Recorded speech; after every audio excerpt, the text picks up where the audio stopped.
अशोक का सबसे महत्वपूर्ण धर्मीय परिवर्तन उनके पश्चात जगत में बौद्ध धर्म के प्रचार और प्रसार का प्रारंभ हुआ।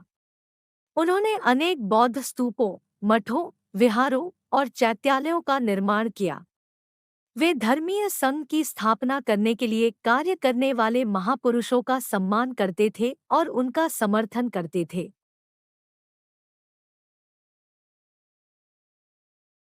इन शिलालेखों में सम्राट अशोक अपने धर्म और मौर्य साम्राज्य की नीतियों का वर्णन करते हैं।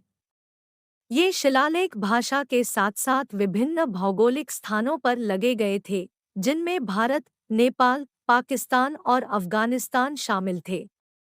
एक बार भगवान बुद्ध चेतवन विहार में रह रहे थे। भिक्षु चक्षुपाल भगवान से मिलने के लिए आए थे। उनके आगमन के साथ उनकी दिनचर्या, व्यवहार और गुणों की चर्चा भी हुई। शिलालेखों में सम्राट अशोक अपने धार्मिक परिवर्तन के बारे में बताते हैं।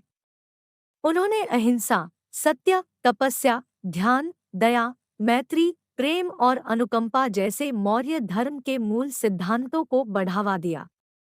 उन्होंने युद्ध को अस्वीकार कर बाध्य किया और शांति के लिए प्रयास किया। उन्होंने जीवन की महत्वपूर्ण मुद्दों को समझाने और अपने प्रजाओं के आदर्श जीने को प्रोत्साहित किया। शिलालेखों में सम्राट अशोक ने अपने शासनादेशों, अभिलेखों और नीतियों का भी उल्लेख किया। उन्होंने अन्य धर्मों के लोगों के प्रति सहानुभूति व्यक्त की और धर्म स्वतंत्रता, समानता और स्वतंत्रता के लिए आवाज उठाई।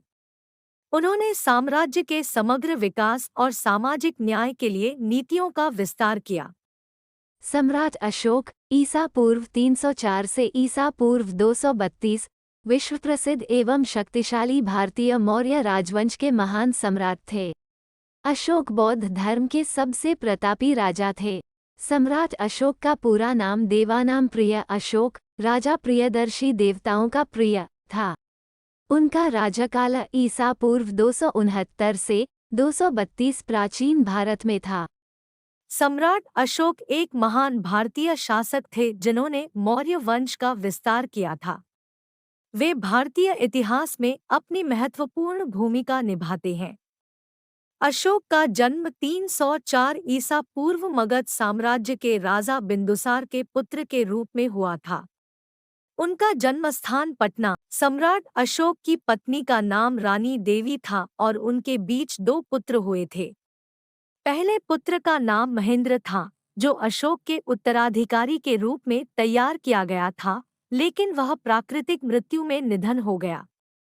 दूसरे पुत्र का नाम तिवर्क है, जो अशोक के उत्तराधिकारी के रूप में अभिषेकित हुआ था। सम्राट अशोक की मृत्यु 232 ईसा पूर्व में हुई।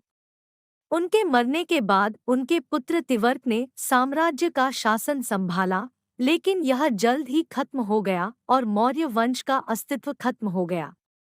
सम्राट अशोक के जीवन की कई फिल्में और सीरियल बनाई गई है। कुछ प्रमुख उदाहरण इसमें आपको निम्नलिखित मिलेंगे।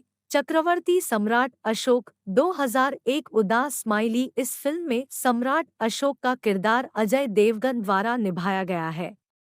सम्राट अशोक की शिक्षा का विवरण उपलब्ध नहीं है, लेकिन उन्हें संभवतः विशेष शिक्षा प्राप्त हुई थी क्योंकि उन्होंने अपने बाप के साथ ही साम्राज्य का प्रशासन किया था और उन्होंने बौद्ध धर्म के प्रभाव में आते हुए भारतीय सभ्यता का पठन किया। सम्राट अशोक के परिवार में उनके पिता राजा बिंदुसार, माता रानी दर्शना और दोनों के बीच कई पुत्र कन्याएं थीं।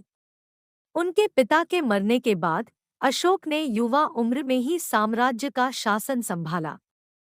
सम्राट अशोक ने अपने शासनकाल में मौर्य साम्राज्य का क्षेत्र विस्तार किया। उन्होंने विजयी सेना की सहायता से पूर्वी और दक्षिणी भारत में विभिन्न क्षेत्रों को आपूर्ति और नियंत्रण के लिए विजयी किया। इसके अलावा अशोक ने कलिंग युद्ध को जीतकर अपने साम्राज्य का विस्तार किया।